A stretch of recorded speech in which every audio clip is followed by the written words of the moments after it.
Hello, good morning, praise Lord. இன்றைக்கும் உங்களை பார்க்க ரொம்ப சந்தோஷம். கர்த்தர் ரொம்ப நல்லவராக நம்முடைய வாழ்க்கையில் இதுவரைக்கும் இருந்திருக்கிறார்.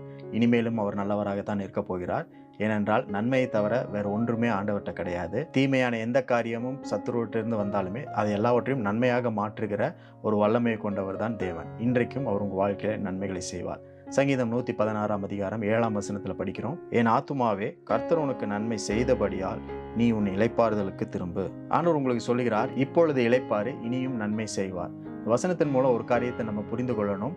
இந்த நாள் வரைக்கும் ஆண்டவர் நம்மளுக்கு நன்மை செய்திருக்கிறார், இனிமேலும் அவர் நன்மை செய்ய போகிறார். ஆகவே நாம் இளைப்பாற வேண்டும். சில நேரங்களில் நம்மளுக்குள்ள எண்ணங்கள் வந்துடும், நம்மளுக்குள்ள பல கவலைகள் வரும். இதை என்னால் செய்ய முடியுமா, இன்னைக்கு இதை செய்ய முடியுமா, நாளைக்கு என்னால் இதை செய்ய முடியுமா, அடுத்த வருஷம் இப்படி செய்ய முடியுமா அப்படின்ற கவலைகள் இப்போவே நம்மளை நிறைத்து விடும். ஒருவேளை என்னால் நல்லா படிக்க முடியலன்னா என்ன பண்ணுறது, ஒருவேளை என்னால் வேலைக்கு போக முடியலன்னா என்ன பண்ணுறது, ஒருவேளை என்னால் சம்பாதிக்க முடியலன்னா என்ன பண்ணுறது, ஒருவேளை குடும்பத்தை என்னால் நடத்த முடியலன்னா நான் என்ன பண்ணுவேன், எனக்கு வருகிற சவால்களை எதிர்கொள்ள முடியலன்னா என்ன செய்வது, இப்படின்ற கவலை உங்களை நெருக்கி கொண்டு இருக்கலாம்.